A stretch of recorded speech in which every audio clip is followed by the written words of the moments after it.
before we discuss, we're gonna talk about, or we're gonna identify the objectives. So at the end of the lesson, the students will be able to define the monitor hypothesis and explain what individual variation in monitor use means. So second is the identify the three types of monitor users: over-users, under-users, and optimal users. So first, before I discuss the main topic, which is the monitor hypothesis, let us first know how do learners acquire second language. So according to Krashen, there are two ways people develop a second language, which are the acquisition and learning. So first, acquisition, it happens naturally. So in acquisition, people learn the second language through the experience, communicating with everyone, like that. So through experience. So, and here, for example, is a child who always watches cartoons, but at home, they don't use English as their first language. So, you can see na the child, even though hindi sila gumagamit ng English at home, makikita mo na natututo siya through watching. So, without the proper guidance of someone na i-teach yung language na yun. So, on the other hand, learning is the conscious study of grammar rules. So, dito, it happens at school. So, the teachers teaches us the grammar rules, like the verb tense, yung structure, kung paano the proper construction of sentences. So, by the way, the sociologist of the monitor hypothesis is Stephen Krashen. So, Stephen Krashen is an American linguist and professor emeritus at the University of Southern California, known for second language acquisition or SLA theory, which states that people learn languages best through meaningful, comprehensible input, free reading, and natural communication rather than strict grammar-based learning. So, fun fact about Krashen is that he's still alive and kicking. So, he's now 83 years old. So, moving on, what is the monitor hypothesis? The monitor hypothesis says that the grammar rules we learn do not create language, but they act like an editor or checker for the language we produce. So, the monitor is like a chip. Siya yung parang na-input na tipon na knowledge natin in grammar rules. So, kunyari is, you say, yesterday I go to the mall. So, di ba mali? So, itong monitor na to, or the editor, siya yung parang nag-check or the checker of a person, parang sinasabi niya na, uy, mali yan. So, di ba natutunan natin na ang go kapag past tense na is magiging went na siya. So, parang yung monitor, parang siya yung nag-work kapag kunyari, we can use the monitor when we are speaking, writing. So, kapag may mali sa sinasabi natin or sinusulat, the monitor is working. Parang sine-check niya. Siya yung checker or editor. So, according to Krashen, monitor only works when these three conditions are present. So, first is time. So, time, if you have enough time, you can think deeply. Parang, mas magagamit mo ang monitor if you have time. Parang, kunyari is, I'm speaking right now, and wala akong enough time para i-check yung grammar ko. So, my monitor right now is not functioning na super. So, ikaw na nakikinig sa akin, you can down pa, take notes. Tapos yung grammar ko is na, I feel like my grammar is not correct. So, you as the listener, parang when you take note, aayusin mo na yung mga natutunan mo sa akin. So, in a correct grammar na. Kasi you have enough time to do that. So, that's an example. So, second is focus on form. So, here, focus on form, the speaker must be thinking about grammar accuracy. So, if your goal is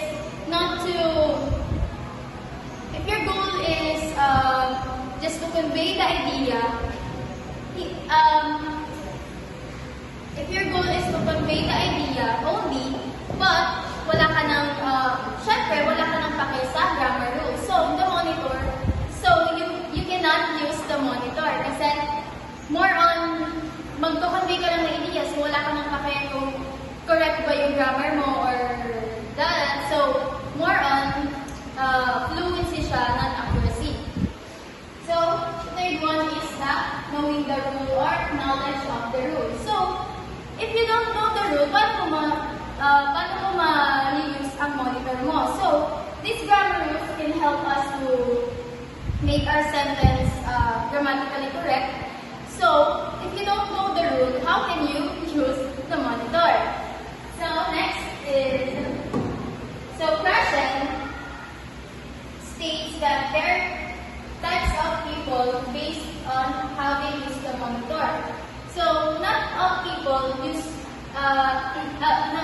people use the monitor differently, leading to the individual variation of the monitor use. So, the first one are the overusers. These people use the monitor too much.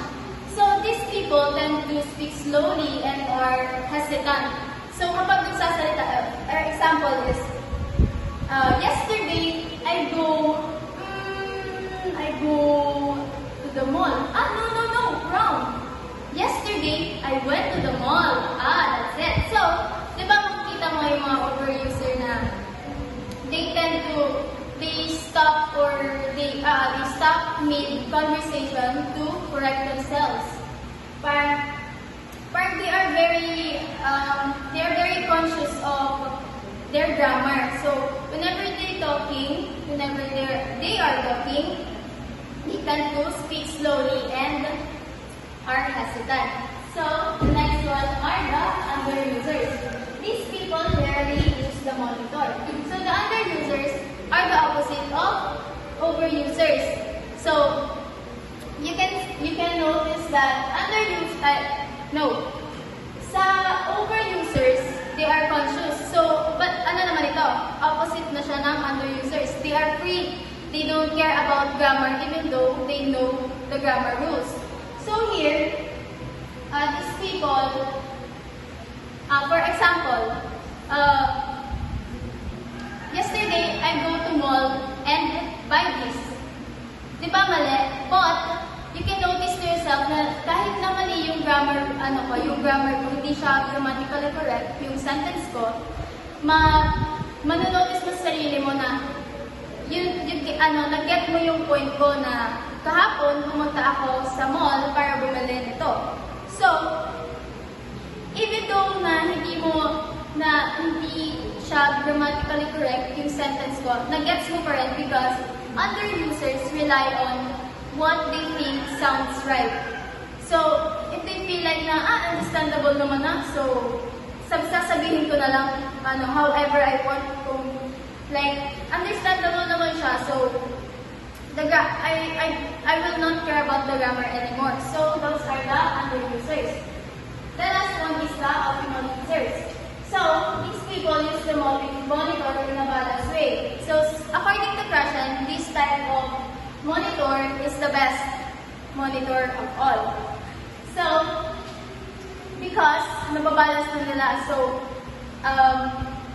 fluency and accuracy, yung dalawang yun na hindi napunan sa overusers and underusers, dito, nababalance na siya. So, example is, when you talk, example of an optimal monitor user is, a person who speaks in a conversation, they tend to speak naturally and smoothly. Parang more on communication sila. Hindi sila nag-depend on grammar rule lagi. So, whenever they're talking, mas smooth yung pakikipag-usap nila. Pero, at the same time, that same person, kapag gumagawa siya ng essay or practicing for a speech, inaayos niya na yung grammar niya. If it's correct, if pag dineliver niya ba is may intindihan ba yung buong sentence because grammatically correct siya. So dito, you can see na optimal users know when or how to use, when not to, and when they can use the monitor. So that's all. So now let's move on to our related studies. So in our first article, it is entitled Prussian's Monitor Model in L2 Acquisition, a Critical Review. The author is Mahmoud Hassan, year 2022. So this article reviews Stephen Prussian's monitor model, focusing on the monitor hypothesis, which states that learned grammar functions only as an editor of language output, not as the source of fluency. The author explains the main assumptions of the hypothesis and discusses its strengths and limitations in second language learning. So in the first article, written by Hassan in 2022, the author explains and supports Prussian's monitor hypothesis. So according to the article, when people learn a second language, there are two important processes, which is the acquisition and learning. So we all know the acquisition is when we acquire the knowledge because we are interacting or we are communicating with every person. We learn the language by communicating, interacting, or daily communication. So, and on the other hand, the learning is the formal and the shell, which is there is a classroom, a school, and we learn on sentence structure and language forms. So according to the monitor hypothesis, ang grammar na ito ang learn, di lang siya yung main source sa pag-speak. So it works as our monitor and checkers at our language output. So meaning, after na ito mga storya or mga speak sa sentence, pwede natin gamitin ang grammar knowledge para i-check kung sakto ba ang structure or sakto ba ang word na ito igamit sa sentence. So, if we are talking in English, mostly automatic na magawas ang word based at our learn. So, pero we notice na sa'yo. So, dito sa natin magamit ang monitor, which is ang correct ang sentence. So, kanipong article, i-explain na mas useful monitor hypothesis in writing versus speaking because writing, nasa enough time para makating kung sakto ba yung mga ibutang sa sentence, kung sakto ba ang structure. While sa speaking, wala ka enough time para maka-notice kung sakto ba yung mga istorya or sakto ba ang grammar.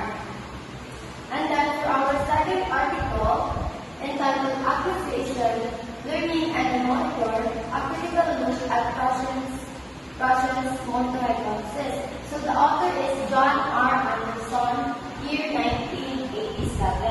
So the second article, this article critically examines Prussian's distinction between acquisition and learning, particularly the role of the monitor. So Anderson argued that the strict conditions required for monitor use, which is the time, focus, and rule knowledge, make it difficult to apply in real communication, questioning the practical rule of the hypothesis. So this article, you argue niya or you question niya ang kanina theory hypothesis may be publishing second question. So, according to Rushton, there are three steps or three conditions for a work on molecular hypothesis, which is the first is time, second is focus, and the third is rule knowledge. So, the learner has enough time, the learner focuses on grammar correctness, and the learner knows the grammar rules. So, however, Anderson argues na sa real-life communication, lisod na ma-meet ang kaninti ng conditions. Kaya, kung nag-story tayo ng normal communications, dili ta mag-focus sa grammar rule na mga gamiton, which is, dili na ma-apply ang kaninti conditions. So, iyan i-argue na ang kaninti molecular hypothesis na siya 3 conditions na ma-use siya, pero nakuitan na dili siya ma-use. Especially if you are speaking. So, dili kung mag-speak ka, wala tayo enough time, dili ka mag-focus, especially if kanang pag-story ang diretso na, dili na ka mag-focus. So, grammatically incorrect na ito tao, kanang atong grammar is correct. So, kanina article na nag-request should be, ikuan niya ang role sa molecular hypothesis. For example, kung nag-story ako sa mga foreign friend, may ka nga, yesterday I go home with my friends. So, di ba, we all know grammatically incorrect sila. Since, even if the grammar is not perfect or grammatically incorrect, and you won't say, kita, as another knowledge sa language, and ang isang grow ka na, makaibago sa iyo pasagot niya, kahapon na lahat sila sa iyo friends na all. So, ngayon si Anderson na, yan i-argue na, ang grammar learning, maka-influence na siya, more on speaking na, speaking more than Russian suggested. So, he also explains that if grammar rules are practiced many times, they can eventually become automatic. Hindi na utan na mag-think, hindi na utan na mag-focus, or hindi na knowledge. Kaya gawa ng class outside sa akong ganito. So now, let's move on to article number 3. So, entitled Critical Appraisement of Molecular Model. The author is Adiba Gamang, year 2022. So this article evaluates Rushton's molecular model by explaining how the molecular hypothesis views grammar as a corrective tool rather than a productive one. It highlights both the usefulness of the hypothesis in language teaching and its weaknesses, particularly the lack of empirical evidence supporting strict separation between acquisition and learning. So the last article can be rightly Kaman, evaluate ang strengths and weaknesses sa kanina model. So, according to the article, the molecular hypothesis help influence communicative language teaching, where the main focus is communication and meaning, rather than strict grammar accuracy. So, meaning mas importante na ang learners makasturga or makaspeak sa ilang ideas sa dili perfect ang grammar. Kaya kung firme lang ito mag-focus, ang students sa grammar correction, kailangan kasi na ang learners matulog na mag-speak, matulog na mag-sturga sa kaya. Mag-sturga, mag-iwamas na kailangan pati kung sila kay wrong ang ilangkap, kailangan pronounce or wrong lang igaling ng word. So, for example, a learner might say, I very like this movie. So, we all know grammatically sayong siya. Kaya ang correct sentence na binalagay, I really like this movie. Pero bisan sa'yo ang grammar na i-stir sa learner, kaya masabdan gihapon and klaro gihapon ang meaning o maklaro gihapon kung sayang ginagin pa sa kung sayang listener. So because of this, communicative language teaching encourages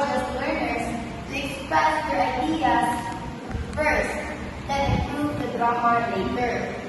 So however, this article also explains that the monitor hypothesis has some weaknesses.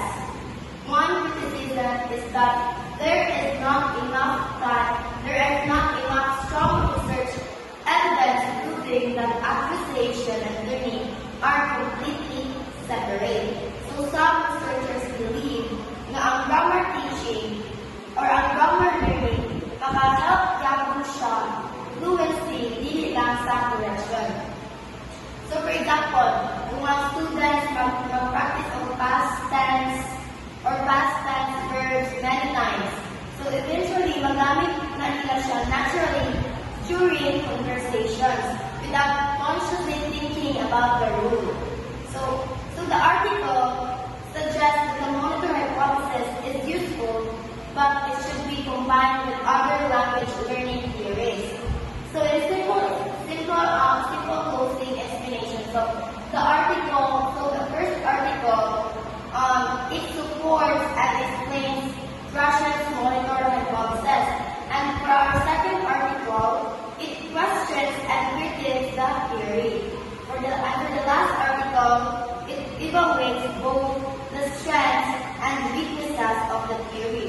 So overall, makasabot na ang monitor hypothesis explains how grammar works as a checker in language use, pero dili siya enough para fully explain kung saan ang pagkatong ang language. That's all. Now, let's proceed to the part of the lesson plan where the topic is integrated. So first is strategy. Introduce the monitor hypothesis. Sa strategy, reintroduce sa teacher ang lesson which is the monitor hypothesis by studying question. Explain that grammar knowledge works as a monitor